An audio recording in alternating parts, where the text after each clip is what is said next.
Just wanted to give a shout out to our friends at Run the Jewels for doing the music for that. So big round of applause for them.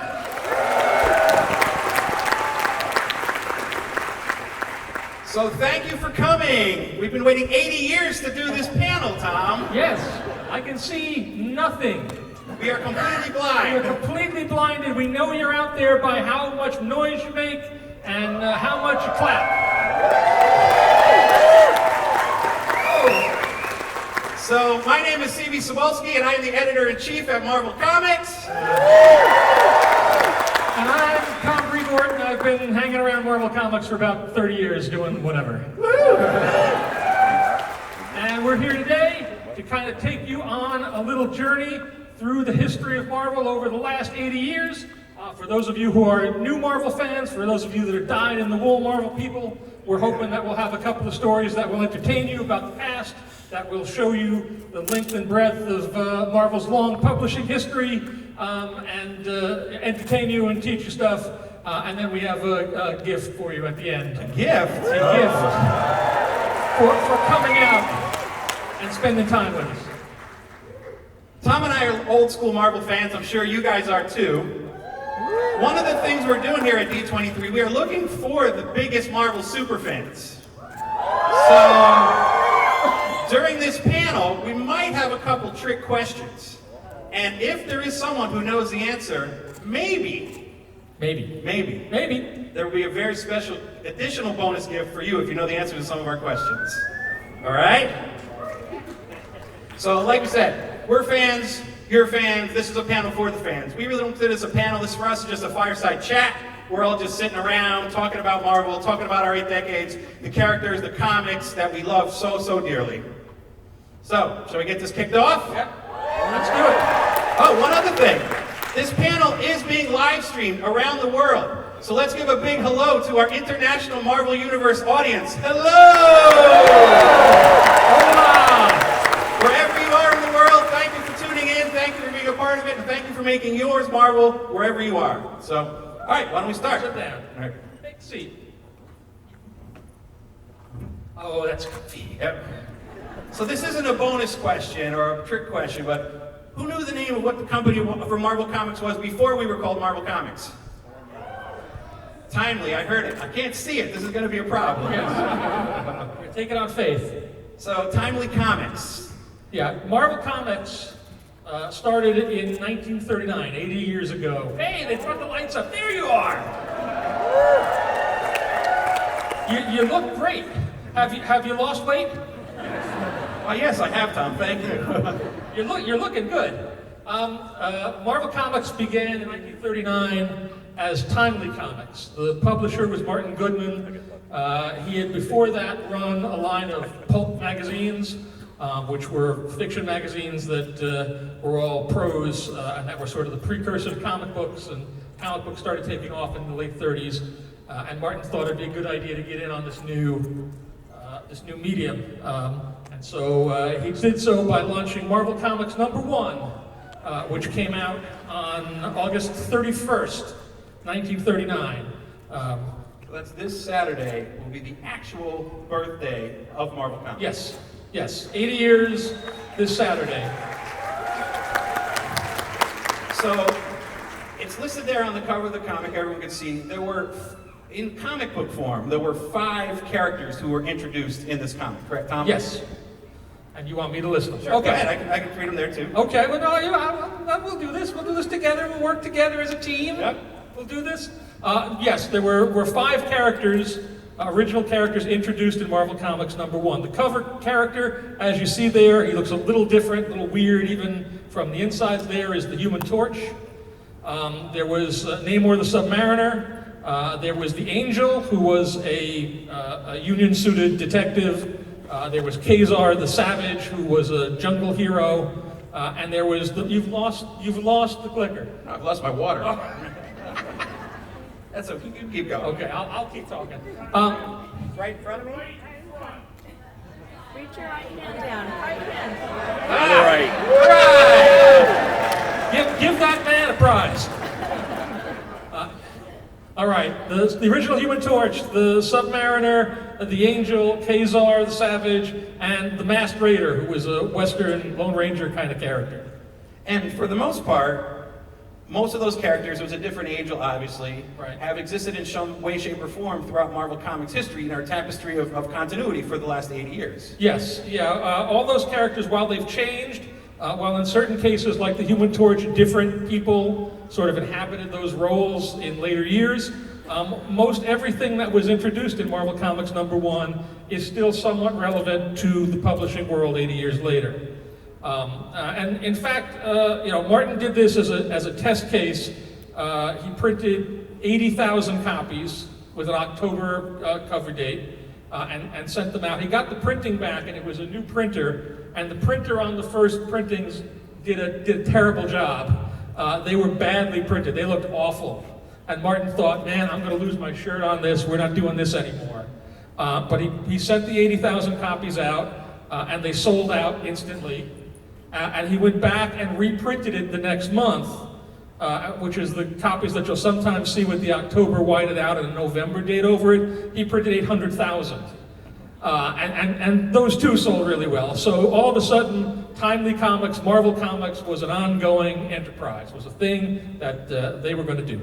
And I remember recently, we were at an exhibition for Marvel Comics history, and they had an actual copy of Marvel Comics #1. And you mentioned, I think, was it there were less than 100 known copies in existence? It's something like that. There are only about 100 of those, at least that are known to still exist in the world, because it's 80 years, and they were paper drives, and a lot of moms threw young people's comics away, and that's why they're valuable today. Great. So let's start with our first question, see if anybody know the answer to this. So Marvel has a history of our characters teaming up, of going into each other's books, of crossing over. It's this big interconnected universe in comics, in the games, in the Marvel Cinematic Universe that we've seen up through Endgame. But who knows the comic that featured the first Marvel team-up? Can anybody name that comic?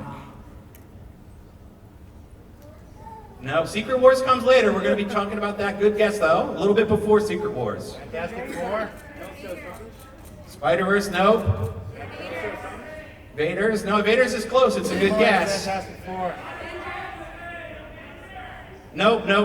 Marvel Team Up. Marvel Team-Up's a good guess, too. All right. Unfortunately, I don't think anyone would really get this. Yeah. Marvel Mystery Comics #9.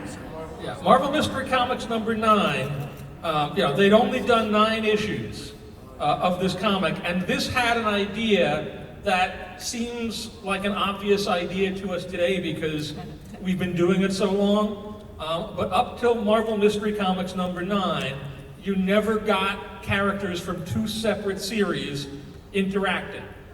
The original Human Torch was a fire guy, obviously.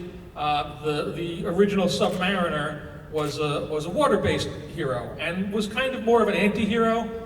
He came from Atlantis. His people had been wronged by the surface world, and he kind of came to Manhattan on a rampage.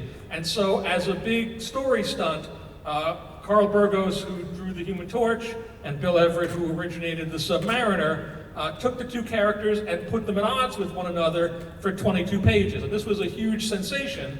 And it's also the first inklings of what we now know as the Marvel Universe. The real, one of the fundamental ideas of the Marvel Universe is that all of the crazy, ridiculous, superhuman characters we have, heroes and villains, all exist in the same world, in the same space. And at any given point, they can encounter one another and battle one another or have relationships with one another. And that all started here, and this was the first time anybody, not just in comics, but anywhere, had done this. It's a crazy thing to think about, but before this, you wouldn't have seen, Aliens versus Predator. Nobody had done it. So were there more than 100 copies of this comic in existence? There probably are, but not too many more than that. Maybe 200? Wow. So, Captain America. Captain America #1. Captain America was, in the 1940s, Timely's big character, big comic. The character was created by Joe Simon and the great Jack Kirby, which is a name you'll hear an awful lot over the course of the next hour. This first issue of Captain America was released in December of 1940, and that's noteworthy because at the time it was released, the United States was not yet involved in what would be known as World War II. So this cover of Cap socking Hitler in the jaw, this was a pretty provocative image in December of 1940. This is the equivalent of Captain America today punching the head of state of another nation. So it was very clear where Timely Comics came down in terms of the world situation, and where Captain America sat in terms of what was going on in the world, even though America was not a part of the war effort just yet. And then America eventually entered the war. Cap became kind of a character that the troops could rally around. He was quite symbolic, to the U.S. Armed Forces around the world throughout the conflict. Yeah, and to the rest of the comic book world. Like in 1942, every comic book publisher, large or small, had a Star-Spangled character that was basically Captain America in a different outfit. They had a lot of Major Liberties and Colonel Stars and Stripes, and most of whom are not remembered anymore because really the secret of Captain America was Joe Simon and Jack Kirby. Kirby in particular had a way of illustrating action in a real in-your-face manner. He would design these pages where the figures would just be coming out of the page and be exaggerated in this crazy way that nobody else could quite match. So particularly in a world in which you didn't have television yet and your movies were black and white and so forth, there was nothing that had quite the same kind of impact as an issue of Captain America. And then after the war, Captain America kind of faded in popularity. All the superheroes. The superhero genre kind of faded, but Timely kept on publishing. But there were not many superhero comics.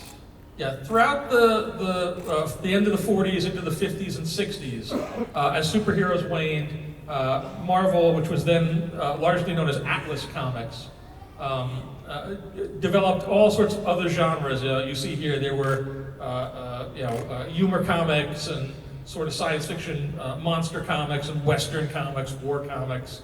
And a number of these characters, surprisingly, have gone on to have a life much like the characters from Marvel Comics #1. Certainly everybody here, I'm sure, knows who Groot is. I am Groot. And they just announced at the Marvel Studios panel that the Black Knight is going to be a part of the Eternals film, and he stems from this period. Yep. See, we've also got Patsy Walker there, who was in the Jessica Jones series.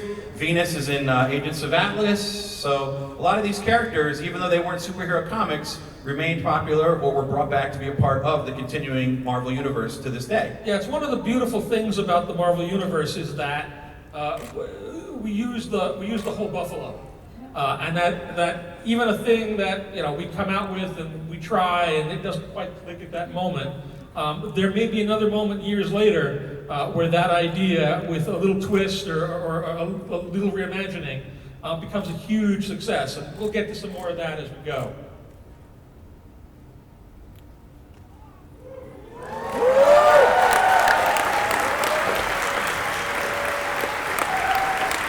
So,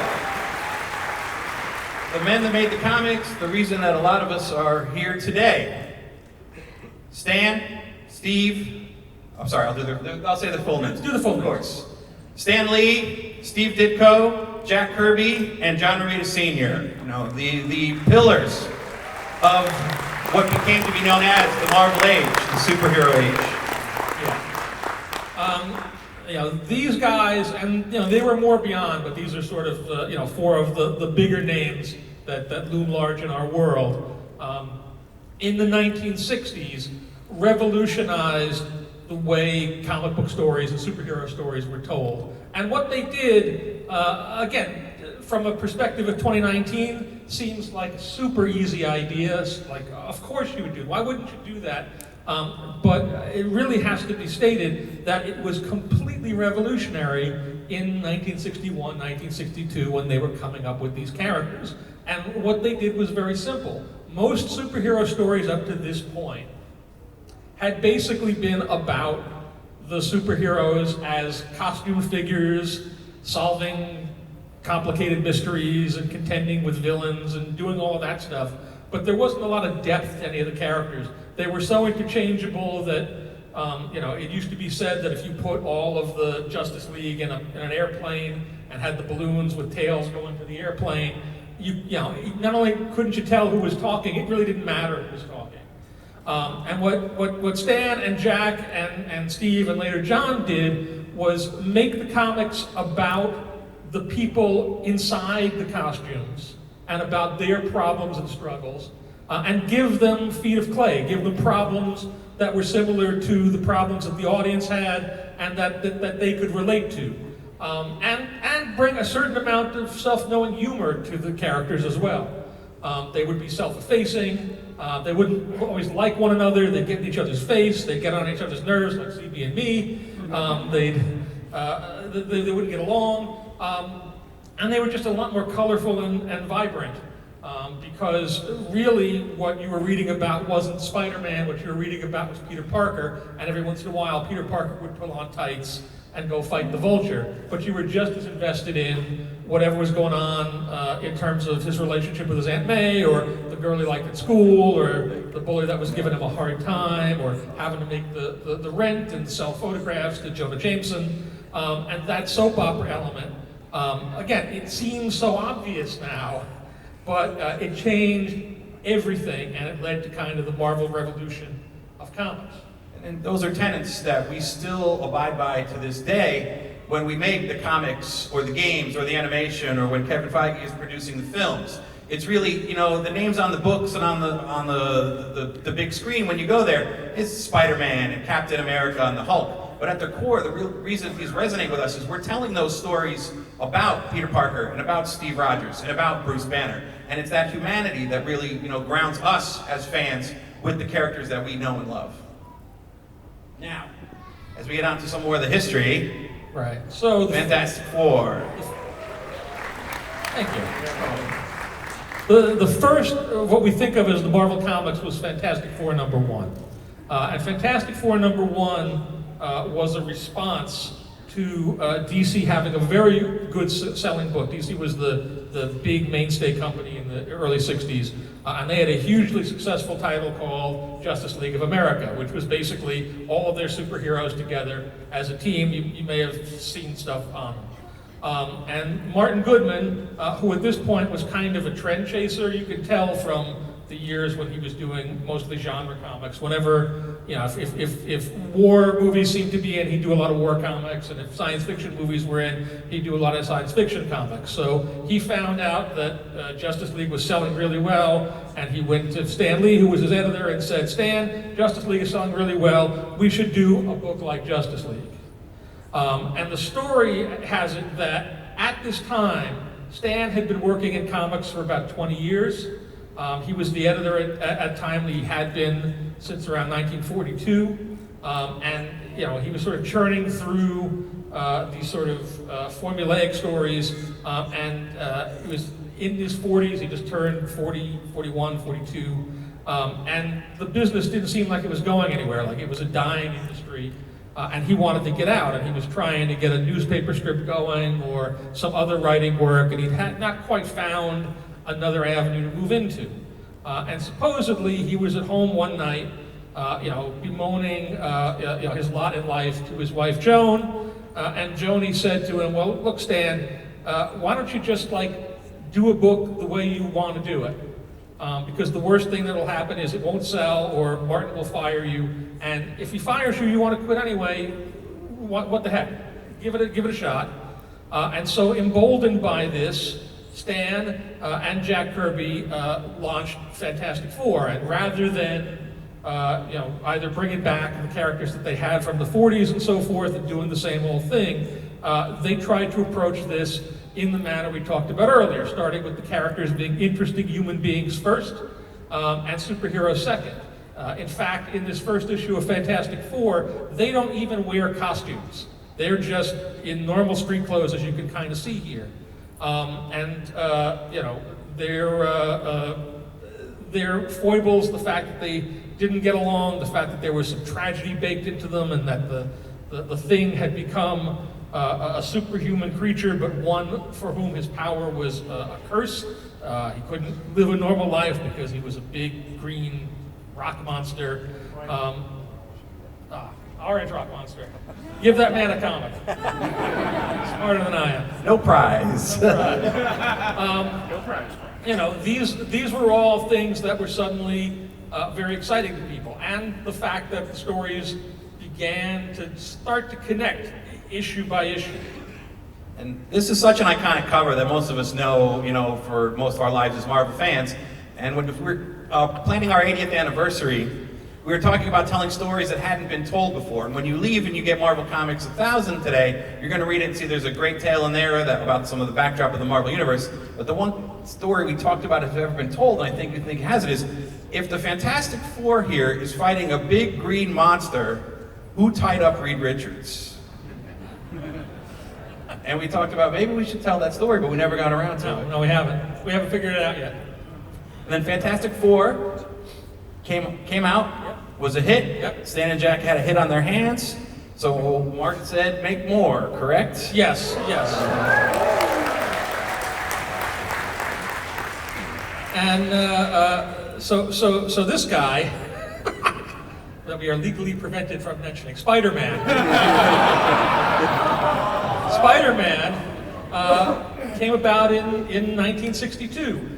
His birth was a little bit difficult. There's a whole bunch of different stories about how Spider-Man came to be.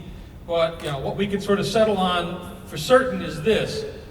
Stan Lee and Steve Ditko created the version of Spider-Man that we know from Amazing Fantasy number 15.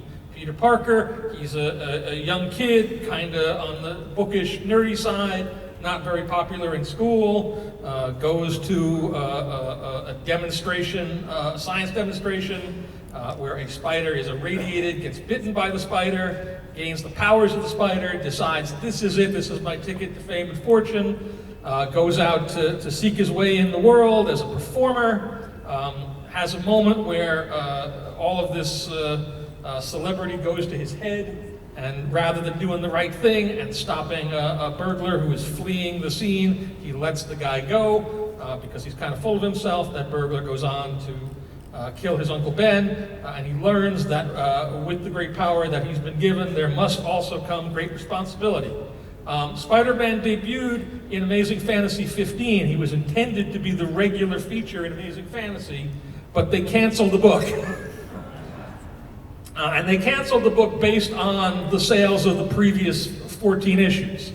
And then 6 months later, they got sales figures in on Amazing Fantasy 15, and the sales took a huge jump up, and Martin went, hey, why don't you bring back that Spider-Man character, and let's give him a book. And the rest is kind of history. He's become the flagship of the whole Marvel line. So it was Fantastic Four, then Spider-Man, and then the line just continued to grow from there. And there are so many stories that we could tell about all the different books, but we are limited in time. But, you know, the Hulk, Bruce Banner, the Green Goliath, was not green originally. Yes, the Hulk was not... Yes, he was gray. They really want comics. They really want the comics. You love that. Yeah, when the Hulk was created in his first issue, he was colored gray. And by the second issue, people had a change of heart, a change of thinking, and from that point forward, he was depicted as green. But that was not the case originally. Yeah. What was that? Friends? He's saying it was a printing error. Yes. It wasn't actually a printing error, but that's a longer story than I have time to go into here. They made a choice, and it was not the best choice. So they made another choice, and green turned out to be a better choice. Next year we can come back and do the urban legends of Marvel.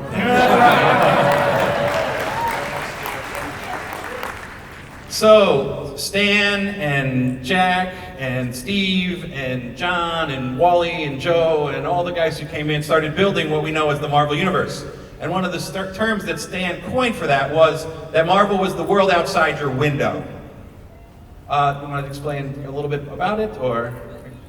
Yeah, because, Marvel Comics is the real world. Unlike a lot of other comic book companies at that time that created these fictional worlds with these, superheroes that really weren't all that relatable, Stan really wanted to make sure that not only were the characters themselves relatable through their heart and their humanity and their humor, but also that these surroundings, that the places that these characters lived were real places, and that the events that happened in the books were a reflection of those periods of time. So Marvel Comics, to this day, are really, on the cutting edge of reflecting what's going on in the world. They're still escapism, but, they're relatable in that way as well. And so, as Stan sat in his office in New York and wrote these stories, and the artists were in their offices and cubicles drawing them, they always kept in mind that if they wanted to look like you could look out your window no matter where you were in the world, and you could see Spider-Man swinging by, or you could see Iron Man flying overhead, or you could see this thunder god from Asgard kind of battling a dragon over the Atlantic Ocean. So yeah, it's one of the common stories that a lot of Marvel fans and people have gone on to be creators talk about. The first time they come to Manhattan, to New York City, and come to the Marvel offices, they walk down the street and they kind of look up and look around, kind of hoping to catch a glimpse of Spider-Man swinging around in between the buildings. And this was really Stan just writing what he knew. Most other comic book superheroes lived in places like Metropolis or Gotham City, these made-up fictional cities. And Stan figured it was just easier to write about the place he knew. He lived in Manhattan, so most of the superheroes lived in and around New York City. And that somehow gave everything a greater sense of realism to it. Now, when these guys were creating comics, they were using something mostly called the Marvel method, which was Stan was writing, probably just peak, how many comics? 10 to 12 comics a month? Yeah, something like that. So Stan would write out quick plots, either a couple paragraphs on a page, or sometimes, as the legend tells it, he would just verbally dictate stories to Jack Kirby or John Romita, and they would go away and they would draw the 20, 22, 24-page stories, and they would come back with the art, and after that, Stan would go in and actually dialogue it based on some of their suggestions. Yeah, so in point of fact, it was a much more collaborative system than anybody else was using. And the artists were really co-creators on all of these series. That a lot of the page-to-page plotting that was going on in the Marvel books was due to Jack Kirby and Steve Ditko and John Romita and the other folks that were involved here. But what that also meant was the Marvel comics were a lot more visual. They were a lot more exciting because the artists would draw stuff they wanted to draw and make those pages and make those scenes just more electrifying and more visual than other comics that were very rigidly set to panel one, this happens, and this is the caption, and this is the balloon, and so forth. It was a sort of weird, cockeyed way of going about making the books, but it really worked out for the better for those creators. Yep. Another big part of the world outside your window was Stan wanted a lot of the Marvel characters, be they heroes, villains, background characters, love interests, to reflect the world outside your window. So he wanted anybody to be able to pick up a comic and find a character they can relate to. So Stan was one of the creators, along with the co-creators on the books, were big on introducing diversity into the books and the characters. Which is going to bring us to one of our secret questions. So I'm sure some people have seen this online. That is the original Jack Kirby design for the Black Panther, if I'm not mistaken, correct? That is correct. Now, for a free comic, if anyone can get it, before he was called the Black Panther, before they changed his name to the Black Panther, he was called something else. Somebody got it over here. Yeah, right over there. I heard her say it first. I'm sorry. Cold Tiger. Exactly. Yes, it's on the screen. It's on the screen, but she read it first. He made it easy.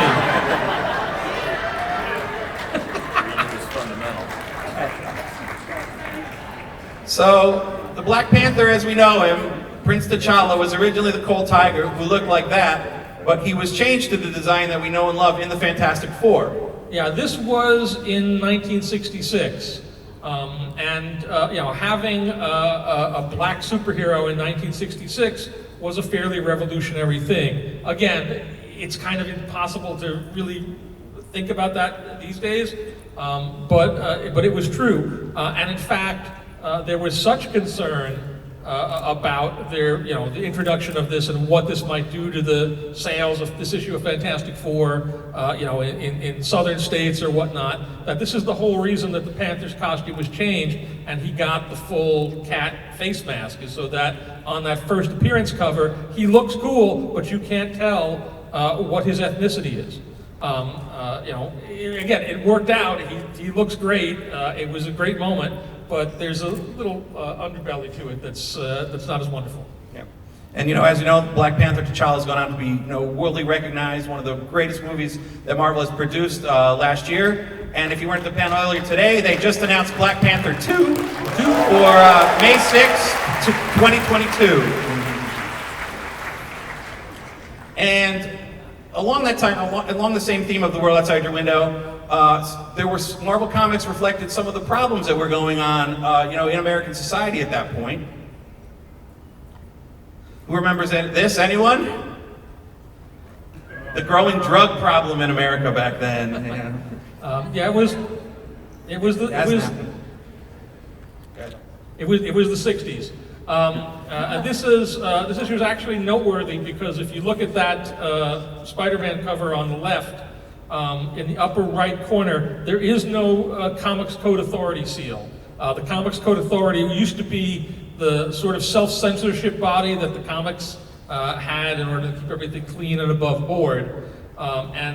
This issue of Spider-Man and the two that came after it were published without the code. And the reason they were published without the code was the division of the US government came to Stan and asked him to do an anti-drug story in one of the Marvel comics. They knew that Marvel had a growing college readership and that they really paid attention to what was going on there, and they thought it would be a good way to get the message out about the dangers of drug use. Stan didn't know a whole lot about the contemporary drug culture, but he did a very nice story. There's a few panels from it there.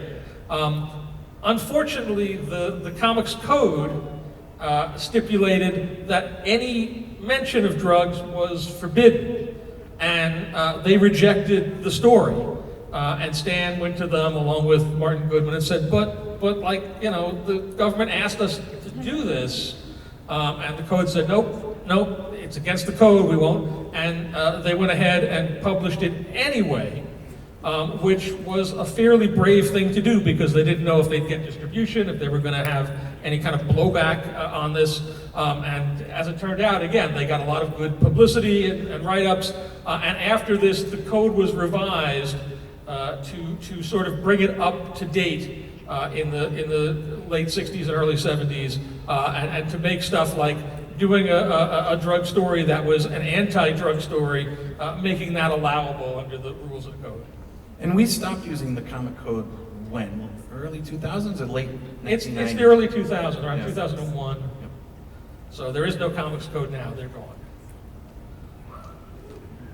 So anybody remember this stuff? Yeah. So we always like to say that Marvel and a lot of what Stan was doing was the precursor to modern social media.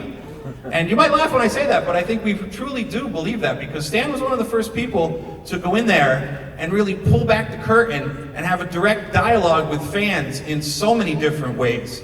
And here you see some of the examples from, the Mighty Marvel Marching Society, to the Friends of Old Mary Marvel, Foom, Stan's Soapbox, Bullpen Bits, and even the Marvel No Prize. And also, I think Marvel was one of the first modern fan clubs as well, correct? Well, they certainly had a fan club. One of the things that Stan was very good at in his text pages, on his letters pages, in such, is, as CB says, talking directly to the audience and making all of the people who are working on the comics, including himself, characters almost as broadly drawn and vibrant as the superheroes that you were reading about. That he would give everybody personalities. He wouldn't just be Stan Lee, he'd be Smiling Stan. And Jack Kirby would be Jolly Jack Kirby, even on the days when he wasn't so jolly. And he would talk about the things that were going on, and he'd provide a real dialogue back and forth with the audience that just created more of a sense of you being a part of the club, you being an insider and a real part of Marvel in a way that other comic book publishers of the time just didn't understand and didn't do. Again, as CB says, it's the same kind of thing that you see today everywhere on social media, but Stan was doing it with the technology of the 1960s. So there's a lot of buttons and bumper stickers and weird fan club paraphernalia. And there was a record, right? Yeah, there was like a flexi-disc record where Stan got all the people to go out to a recording studio and joke around for 20 minutes. And this stuff really made, again, Marvel feel like your circle of friends, like your buddies are all hanging out and swapping stories and having a good time. And up there in the top, I believe your right-hand corner, you see what's called the Marvel No Prize. And for those who don't know what the Marvel No Prize was, that was the thing that Stan did as continuity started growing, because they were writing all these comics and creating these new characters and having this interconnected universe, and sometimes mistakes would get made. Something would be colored wrong, or they would reference an adventure that's the first adventure, but they met the character before, and the No Prize was created. So what it was if you recognized a problem in Marvel Comics, or there was a glitch or an error in the continuity, you could write Stan a letter, tell him what the mistake was, and come up with a solution, how you would fix it. And if you did that and he liked it, he would send you that envelope empty. And it was the Marvel No Prize. Yeah, that envelope actually was an outgrowth of things. Like first, Stan had said, we're not going to give out any prizes, for this sort of thing. There are no prizes. He started using it as a term, so people would send in their mistakes and solutions, and he'd say, right, you get a no prize, and people would write to him and go, I've been waiting and my no prize hasn't shown up. Where is my no prize? And Stan was clever enough to go out and print these empty envelopes that said, your no prize is inside, and they would seal them and they would send them out, and it would show up. And then after that, he would start getting mail that said, I think my no prize fell out in the mail. There was nothing in the envelope. And now people just go on Twitter and call us useless idiots. We've cut out the middleman. It's a lot easier now. And then one of Stan's other great ways to interact with the fan was, of course, the Fantastic Four fan page, the letters page that they would run in the back of every issue of comics. A lot of people that we know and love have been published a lot in these comics. I myself have had a letter published in the comic. I remember when it was first done, I was at the comic shop, I opened it up, and there's my name in the comic book, and I said, oh my God, look, I'm a published writer. And my mom was so impressed, she bought every copy. Good for sales. Did you ever have a letter published? Not in a Marvel book. Not in a Marvel book? Uh-oh. I had a letter printed in Jack Kirby's Captain Victory, #2. Oh, wow. For Pacific Comics. Oh, fantastic. Never in a Marvel book. Never. It's my secret shame. Send one in. I'll see if I can get it. Okay, I'll write it tonight. Any Game of Thrones fans out there? George R.R. Martin, his actual first published work was in a Marvel comic as a fan. And you were telling me earlier that George R.R. Martin was also the first person in line who bought the first ticket to the first ever comic convention. Yeah, in 1965 in New York. Yep. He was attendee #1 at New York Comic Con. At the first New York Comic Con. So it's always fun too when you go back and you read your old comics. Look through the letters pages, because there are a lot of famous people who are writing now in comics or film or television or movies who have written letters to Marvel in the past. And they all are embarrassed if you bring it up to them. Yes. So it's a great thing to have in your back pocket. Hence, I didn't mention the issue that my my letter was written in. You mean G.I. Joe number 19. I was going to let you off, but all right. We'll get to G.I. Joe later. So, everybody know all these characters, right? The X-Men, the Incredible Hulk, Thor and Tales to Astonish, Ant-Man, huge successes, right? Went on, started strong, kept on going? No. No. Canceled, canceled, canceled. Yeah, well, again, as I was saying earlier, one of the kind of great things about Marvel is that even the failures get to be successes if you wait long enough. And all three of these characters that have now gone on to be enormously popular and enormously well known were all, when they first started, failures. X-Men launched in 1963, ran for 66 issues, and was canceled. It just wasn't the time for it. Well, it had a good idea in it, they just didn't express it right or whatever. Incredible Hulk lasted for 6 issues. There were only 6 issues of the Hulk canceled, done. And it was only the Avengers that brought him back into the fold, and then he became a huge character as a result of that. Ant-Man was a character that, boy, they tried really hard with for about 5 or 6 years. Every few issues, they'd adjust the formula a little bit. They introduced the Wasp, hoping that maybe Ant-Man and the Wasp together will be a thing, and that wasn't working. And they decided, well, what if we flip him and we'll make him a big guy? We'll make him Giant Man, and we'll change his costume, and none of that worked.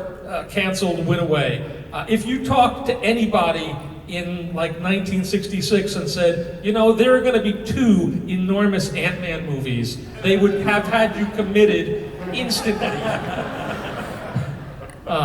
I'd have been right there with them. It's amazing.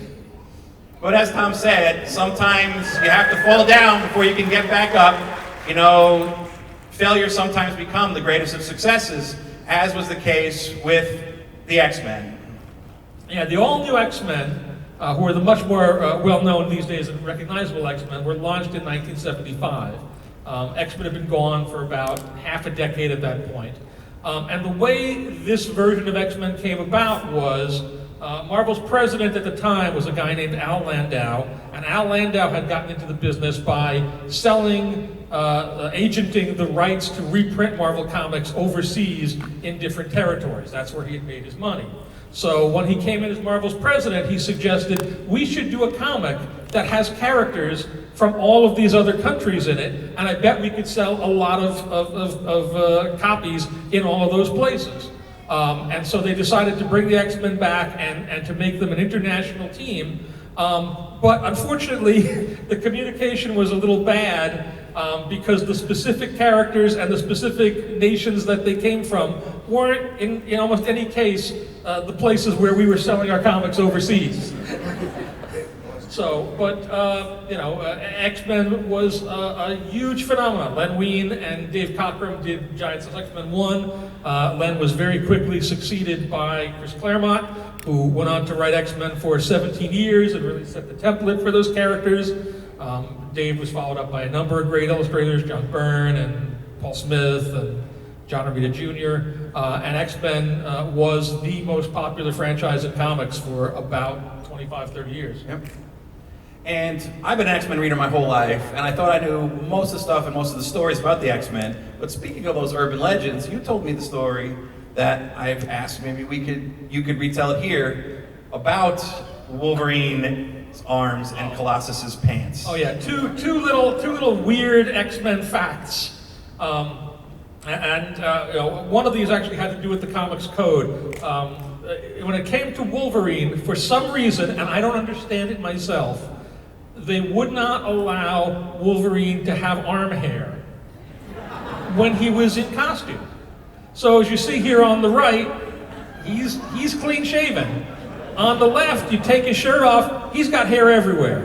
But he puts the shirt on, clean. Mutant healing factor. Mutant healing factor. Growing factor. Sort of the same kind of thing, but this was not a comics code thing. This was just, what a weird sort of way of thinking about stuff. Colossus, when he would go from his human form to his armored form, he would lose his pants leggings. That they would be blue leggings, and then he would armor up, and suddenly you would see the metal there. Somehow those bits of the pants would fall down or suck back into the shorts or something in some weird way. So next time at your comic shop or on a date or at a dinner party, you got some great trivia to bring up after a couple drinks.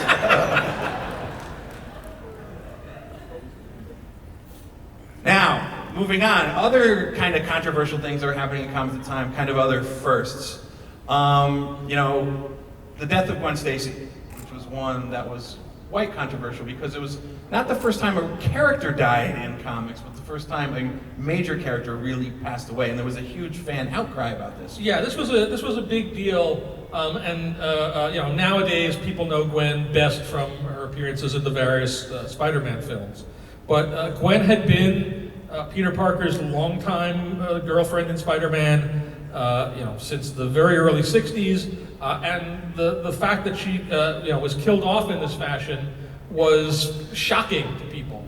And during this time, you know, Stan was the publisher of Marvel, and he would go on personal appearances, speak at colleges, much like this, but a lot better. And he would talk to people about it. And this book came out, and everywhere he went, fans were upset, and they would throw things at him and go, "Why did you do this? Why did you kill Gwen Stacy?" And he came back to the offices afterwards and you know, went to writer Jerry Conway and said, "Jerry, you got to do something. You got to bring her back. Help me out here, pal." And this was the origin of the Spider-Man clone saga. That the way Jerry got around this was he introduced Gwen Stacy's clone, and then there was the Spider-Man clone, and that became a whole snowball that kind of grew out of control as a result. But it was as shocking a story from a story point of view as had ever been done in comics before. And why do we want to talk about the comic on the left again? I forget why we put Turning Point in there. I don't know. All right. It was a great comic. It was worth every penny of that 20 cents. And see, someone's already tweeted. See, those idiots don't know what they're talking about. You don't need a tweet to know that. But also, really. in the continuing stride to make Marvel feel like the world outside your window, Stan had kept introducing more characters. One of those great characters was Luke Cage, the hero for hire. I know Mike Coulter did such an amazing job playing Luke in the Netflix series. The other thing, though, the interesting thing about being kind of representing the world outside your window is fashion. Fashion never quite ages well, nor do costumes. So when you go back and you look at a lot of these costumes, they're classic costumes. And old school Marvel fans, we love them, but people knew coming into these comics, look at these and go, "Oh my God, these comics look so dated." It's very much like looking at photos of what you were wearing 20 years ago. Yeah. So as you see, here's Luke Cage's original costume, and so many people still love the costume, especially the tiara, which they did a great homage for in the first episode of the Luke Cage show. So. And another character who's changed dramatically from his look in the 70s is this guy, Blade. So, you know, they just announced we're going to be going back to Blade. Mahershala Ali is going to be playing Blade. And, you know, the Wesley Snipes movie was so fantastic, but Blade had a completely different look in that book versus how people knew and loved Blade from when he was introduced. I'm hoping he looks like this from now on. This is what I want from my Blade right here. Green jacket, you know, the wooden stakes in the bandolier, that's it. Jason Aaron recently did that bit where Blade was using, it wasn't Groot, it was like boy thing. Swamp Thing. Yes, he would just automatically produce branches that he could kill the vampires with, which I thought was pretty ingenious. And then as Marvel grew, got older, and the time passed, Stan and the co-collaborators at Marvel, the business people at the time, started expanding Marvel out into different mediums, which is why we got so many early animated shows and live action shows that we know and sometimes love. Yeah. For all the best intentions that people had, the technology was just really not there to do these characters full justice in the 70s. That having been said, you know, I'll stand by the Bill Bixby, Lou Ferrigno Hulk show. Yeah, no, I'll stand by the amazing Spider-Man and His Amazing Friends. All right. I was big on that. So. And then Marvel continued to expand, not just within our own borders, but internationally. Spider-Man, the Japanese live-action show, is still, we've had all the episodes up on Marvel.com at one point. Yeah. There's a fascinating story behind this that I think you know a little bit about. I can tell a little bit about it, and I'll try to do it quickly. Marvel set up a deal to license a bunch of Marvel characters to co-produce a number of shows in Japan. Spider-Man, or Spider-Man, was the first of them, and they did 2 other shows, Battle Fever J and Sun Vulcan. And these were the earliest of what became known as the Sentai Super Team shows, which are the superhero team shows. At the time, Stan was working out of the Marvel Animation on the West Coast, and one of his vice presidents was a woman named Margaret Loesch, and they really wanted to import Sun Vulcan to the United States. They thought you could take it and you would translate it, and maybe you'd film some new bits with American actors, and this would be a huge success. And they couldn't get anybody to pay attention to them. They could not sell this at all. Cut to 5 or 6 years later, Margaret Loesch ended up in charge of the Fox Kids morning, and ended up eventually doing the show that they wanted to do with other people, and that was the origin of Power Rangers. So Power Rangers kind of comes back to the original Spider-Man Japanese live-action show. How many people knew that? A couple did, great. So, someone earlier mentioned Secret Wars. Are we going to talk about the secret origin of Secret Wars? I mean, this is a comic that I still remember buying the first issue of. It is a comic, was really the first event comic that Marvel or any publisher actually produced, and it is still a comic and a series that has repercussions to Marvel, to our publishing line, to this day. Yes. Where did it come from? Was it originally conceived as a comic book, Tom Brevoort? It was not originally conceived as a comic book per se. We had cut a deal to do a line of Marvel superheroes toys, and the toy company was wanting a comic book to tie in to their toy launch that would promote the thing that they were doing. And Jim Shooter and Mike Zeck took that on and did Secret Wars. And Secret Wars became a huge game changer in the world of comics. It was the first comic book series that took all the characters and put them in one big, massive, crazy story, kind of like the Avengers Endgame of its day. But it all came back originally from a desire to sell and promote this line of toys.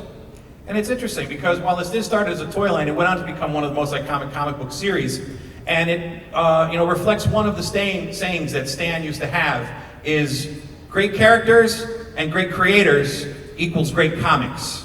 So it might not care where the idea comes from, if it's to sell toys or to create a TV show, but the right creators coming onto a book with the right, with the passion for it to tell the right story can really can create a fantastic Marvel comic with what they have. Yeah.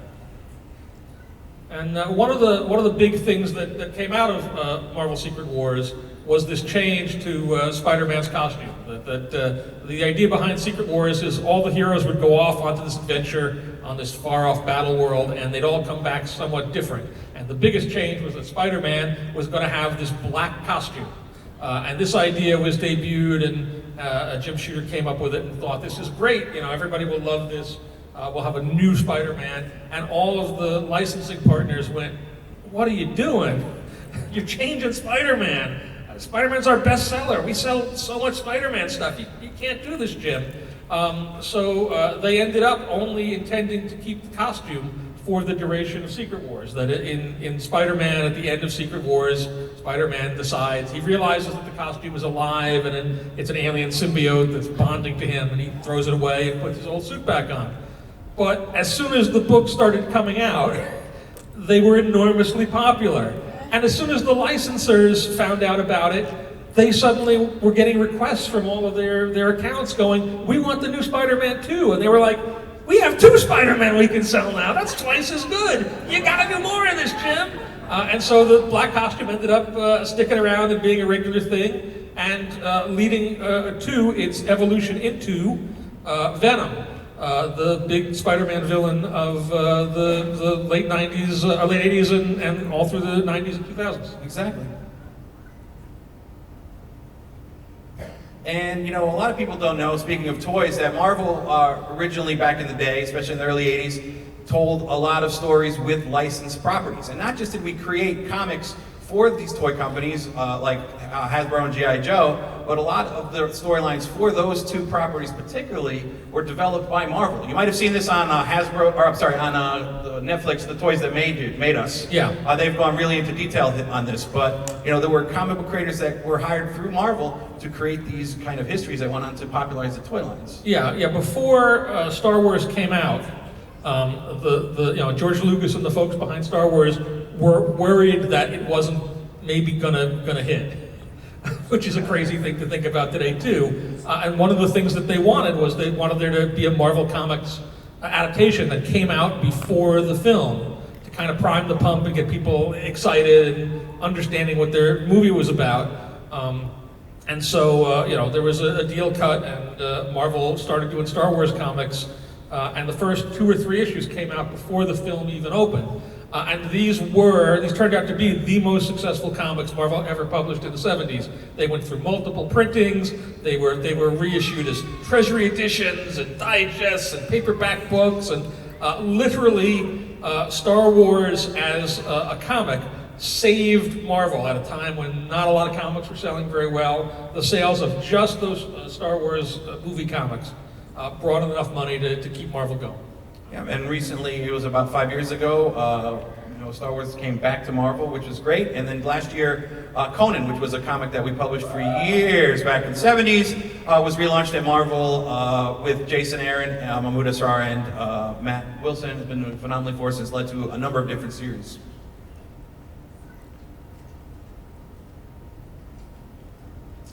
So, Marvel in the 90s is where we saw some phenomenal growth. So many of the creators today who came onto books and really made an impact with their styles and coming onto characters, changing the storylines and creating new characters. For example, you want to tell the story about how kind of the progression of some of this stuff went, Tom? Yeah. This is Spider-Man #1, which at the time was the best-selling Marvel comic ever done. It was written and drawn by Todd McFarlane, who many people know and love today from Spawn and from his toy lines and all the other stuff he's done. He was a hugely successful creator on Spider-Man, and so at a certain point they gave him his own Spider-Man book to write and draw, and he did issue 1. They released it. We sold 2.5 million copies. The editor-in-chief at that time was a man named Tom DeFalco, and at the end of the year, Tom went to the bosses at Marvel to get his publishing plan, marching orders for the next year, and they said, "You did great, Tom. Now do it again, but more." And Tom came back to the editorial offices and went, "We're boned. There's nothing we can do that's going to be as big as Spider-Man #1. Maybe if we do an X-Men #1, and we turn New Mutants into X-Force #1, this hot new team with this young creator Rob Liefeld. Maybe between the two of them, we'll be able to meet the sales of Spider-Man #1." And so they went ahead with this, and then X-Force #1 sold 5 million copies. Rob, are you here by any chance? I think Rob was here somewhere earlier, but Rob is here at D23, and we can't thank him enough. X-Force, which eventually later went on to introduce Deadpool, was a huge success for us. Then, right after that, was Jim Lee and Chris Claremont launched X-Men. And that sold 8.2 million copies. I think this still remains the Guinness Book of World Records. It is the best-selling English language comic. It is the best-selling English language single issue. And so at the end of that year, Tom DeFalco went to the Marvel higher-ups for his publishing plan needs, and they said, "Good job, Tom. Now do it again, but more." And Tom came back and went, "Oh my God, what are we going to do now? Like, we lucked into this twice." And their answer ultimately was to do lines of books. And this is the origin of the 2099 line, which took the Marvel characters and reimagined them as they would be in the far-off future of 2099, which is now like about 6 hours from now.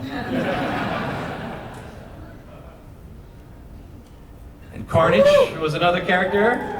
Yeah, another unexpected success. As Venom became more popular, as a villain. He was a villain, but he was kind of an anti-hero villain. He had kind of a good side to him. All he really wanted to do was kill Spider-Man, but besides that, he was all right. And as he became more popular and he headlined a book of his own, the decision was made, like, we kind of want to get back to a villainous version of a symbiote character, and so Venom's symbiote dropped a Spawn, and that Spawn became Carnage, the even worse version of Venom, and Carnage 2 became a wildly popular character. And an antagonist for both Venom and Spidey. Yeah, and this month we just launched Absolute Carnage, where the character still remains super popular. New series written by Donny Cates with Ryan Stegman. Yeah. And folks, we are running a little over here, but the kind folks at D23 Expo have given us a couple extra minutes. So if you don't mind staying, we got a couple more things, because Tom and I have been talking a little too much. But yeah, we should shut up. Try and fly through this stuff. Who remembers this? This was the gateway for so many people into Marvel. It's so fondly remembered. If Jordan White, our X-Men editor, was here, he plays the theme song on a ukulele for us in the office. But this really was where, Marvel started growing in the 90s, becoming the phenomenon it was, and expanding out from just the comic book line, and again, getting more mainstream attention through what we were doing in the animation worlds. Blade was kind of the real first big Marvel movie. Howard the Duck. Was it Howard the Duck? I know, we've always argued this. I said big. Big, he said big. Not Big Bomb. When we got the Star Wars license to do the books, myself and the creators were invited out to Lucasfilm, but we also got to go out to Skywalker Ranch, to the archives, and we were able to go in there and play with everything, hold Luke Skywalker's lightsaber, the blaster, put on the original robes that a lot of them wore. But in one corner in this massive warehouse, way up in the top, they still have the original Howard the Duck on display on a shelf up there. So that was, it was like, oh yes, he's still represented here. Hasn't been touched in 30 years. So Wesley Snipes came on, became Blade, and as you know, went on to be 3 successful movies, and that really kind of brought Marvel to back to the big screen after a couple things previously. At that point, as many of you know, we went on, as Marvel was not a movie studio, to work with partners at Fox and at Sony to create so many of these wonderful billion-dollar properties that you know and love. You said the S word. The crowd's getting ornery. We cannot deny our history. At one point, Marvel said, you know what? So many people are making so much money off our characters. Why can't we be doing this ourselves? So Dave Mizell, Avi Arad, Kevin Feige, a lot of people got together. They created the Marvel Studios. And from 2009 to today, in 10 years, they have produced 23 amazing movies.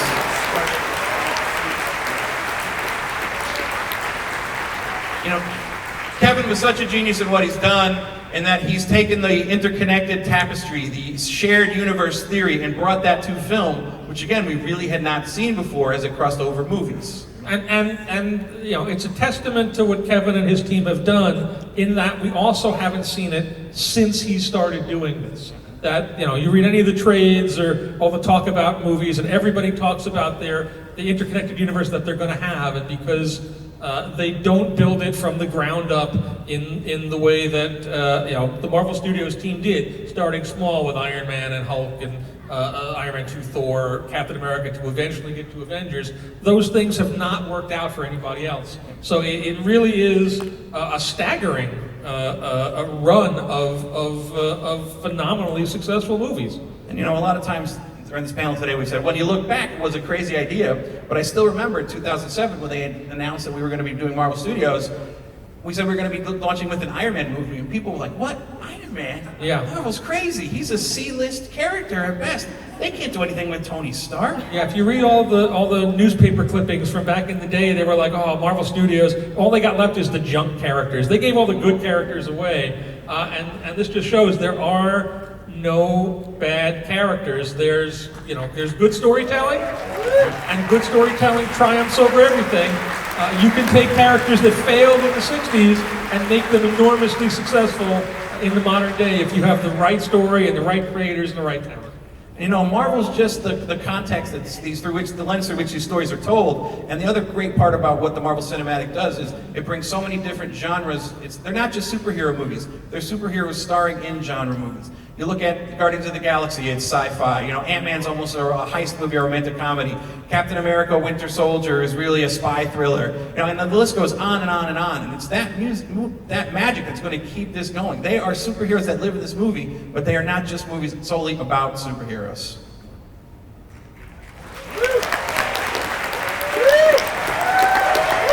And another part of what makes Marvel so successful as we've grown is the way that the comics, the publishing line, is still shown respect, and where a lot of the source material comes from. I always like to say as an analogy that Marvel's like a body. You know, the films now are the face, the head of Marvel. They're what everybody sees first, they're what people interact with, they're really how people get to know kind of the Marvel universe in so many ways. You know, the arms are our games division and our animation division that help, you know, keep everything going. Consumer products are the legs that really drive kind of, you know, the body along, but at the heart is Marvel Comics. We are the organ that keeps the blood pumping into so many of the different divisions where so many of the ideas come from. And the beautiful thing about this analogy is that now there's so many creative minds that are working on so many different distinct Marvel properties and so many different movies and animation and games that we, in turn now, the blood circulates through, and so many of those great ideas we're able to bring back and use in Marvel Comics. Be it a costume design, be it a character that we haven't seen for a while. A good example being Shuri from Black Panther, who Ryan Coogler really took and made such an important player in Black Panther's life. We were able to bring her back in a big way in the Marvel Comics. Some of the stuff you've seen in the Captain Marvel movie went into Captain Marvel, then came back to us. And so it's just this great kind of symbiotic relationship we have with all our different divisions to make sure that everything kind of is done in respect to the source material, and any ideas that have come back to us. For example, Runaways is a good one. Everyone likes the Runaways TV show. This is the one I love. This was the original promo image that Adrian Alfona did for Runaways when he created the series. And Josh Schwartz, who was the showrunner for the Runaways TV show, was such a fan that he remembered this promo image was only once used on a trade and turned it into pretty much the promo poster for the movie, which was a great honor for us. Another example, Infinity Gauntlet. You guys don't remember this, right? What did it become? Infinity War, and eventually Endgame, which took the Marvel Universe into such a different direction, but was just such an amazing movie to tie up all those years of Marvel cinematic storytelling. Also, Miles Morales, the Ultimate Spider-Man, introduced by Brian Bendis and Sarah Pichelli, went on to become Into the Spider-Verse. What an amazing movie. And then Contest of Champions. Who remembers the Contest of Champions? Contest of Champions was another major crossover book done back in the day, and still to this day is one of our most successful game franchises. Yeah. And then Marvel doesn't extend just to stories that are being told here in the States. The franchises have now expanded internationally, where we're doing authentic, original characters and comics and animated series done abroad. For example, here we have The Future Avengers, which is a popular anime series in Japan. We launched Arrow and Swordmaster, two Chinese characters, last year with our partners at NetEase that have recently come out here in the States in English. And then a lot of people don't remember, but Spider-Man India was a story done by some Indian teams back in the day, which was done and translated into so many different dialects in India over the years. And this is just the the small example of some of the stuff that we have done and will be continuing to doing as Marvel grows internationally with local creators telling authentic stories about Marvel characters in their countries and cultures. And that is all reflected here as well. As Marvel, grows, and again, with the tenet of the world outside your window, we are very big on, diversity and introducing characters that are going to appeal to readers of all ages. So recently, Riri Williams took on the role of Ironheart, Of course, Miles Morales, Spider-Man, and then Kamala Khan, Ms. Marvel. Again, recently announced yesterday as a Disney Plus TV show, one of the biggest successes that we have had at Marvel, both domestically and internationally, across many medium here at Marvel. And now, we're an hour over. We're an hour over? No, we're a little bit over. Holy smokes. No. But one of the reasons we're here is to talk about Marvel Comics 1000. This is the way that the major book that we have chosen to take and celebrate our 80th anniversary. You will all be getting a special copy when you do leave today. For those that don't know, it's very close to the 10-year anniversary of when Marvel became part of the Disney family. And we've been very cautious through these last 10 years where to mix the characters. And Mickey has never appeared with the Marvel characters in any place before. But the kind folks at Disney and the people here at the D23 Expo worked with us at Marvel to create a special collectible you can only get at this panel. A beautiful cover by Alberto Ramos that shows Mickey finally interacting with the Marvel heroes. And the mainstream, the regular edition of the book comes out on Wednesday, so you're actually getting it a few days early. So please don't spoil it for everybody. Yeah, you know how the Russo brothers said no spoilers, Thanos demands no spoilers? Brevoort demands no spoilers on Marvel Comics 1000. So Tom, why don't you tell us, this was your baby, wonderful cover there by Alex Ross. Could you give us a quick rundown about what the fans here can find when they open the cover of Marvel Comics 1000? Very simply, Marvel Comics 1000, it's an 80-plus page story book in which each page is a single story featuring some character throughout the Marvel Universe, throughout Marvel history. Each page relates to one of the publishing years of Marvel. It tells a sweeping story that introduces a new Marvel hero that has ties back to the earliest days of Marvel, that kind of represents the whole of the Marvel Universe, and that has contributions, as it says here, from 80 different creative teams that span Marvel's history, past, present, future, and also folks that have never done work for Marvel before, but are so huge Marvel fans and who have a love for our characters and have established themselves in other fields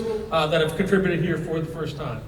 Yeah, and I mean, this was a bear for you to put together, and I never knew how you were going to do it. And, you know, we talked about it during the creation of the book, and when I finally went through and read the whole thing, you know, it's just such a tribute and a triumph to celebrate the Marvel anniversary in this way. So if you could all help me give it a big round of applause for Tom.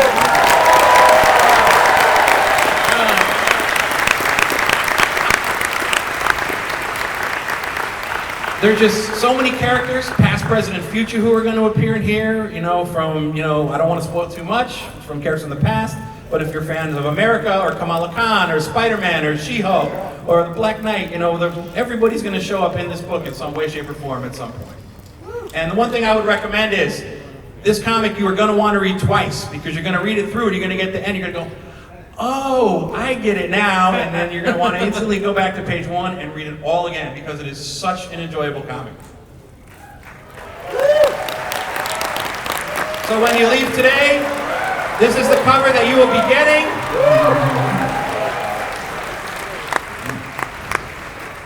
And one thing we did want to talk about quickly is launching this weekend. We've partnered with Sirius Pandora, where we'll be doing the Marvels, the Road to the Marvel Comics 1000. They're doing this great thing where they're pairing up a song from each decade with one of the pages of the comic of that time. Yep.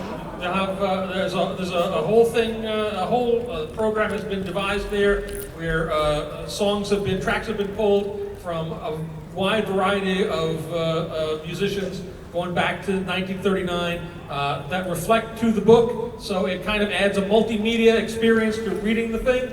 If you tune into Sirius FM on this particular playlist and follow through. Oh, was I supposed to show that slide? Well, I think it's too late now. Alright. Yes! So Marvel Comics 1000 was our big celebration of the history, of the past of Marvel and its 80 years of publishing. And at the end of this year, the last week in December in 2019, we're going to be doing our next big book, which is much more about the future and what is coming and what is about to strike the Marvel Universe. That book will be called Incoming. It will be another massive 96-page whopper that you can pick up over your, your Christmas, New Year holiday. All we're really saying or showing about it is this teaser image. For those of you who saw that we presented a slate of different comic events over the year, this was the teaser that is December. We're giving away a little bit more here. So, Tom had just wrapped Marvel Comics 1000. After a year of hard work, he said, whew, I'm putting that baby to bed. I said, Tom, I have an idea where you could do it all over again. He goes, oh, what, in 10 years for our 90th anniversary? And I said, no, 10 weeks, last week of December, get cooking. But this book really is something that so many of our current creators are working on, going to really set the course for what you're going to be seeing in the Marvel Universe in the years to come. In 2020, yeah. 2020. So, I just want to say thank you all for coming. Thank you for being Marvel fans. Thank you for celebrating these 80 years with us. And please, get your comic on the way out and enjoy the rest of D23 Expo.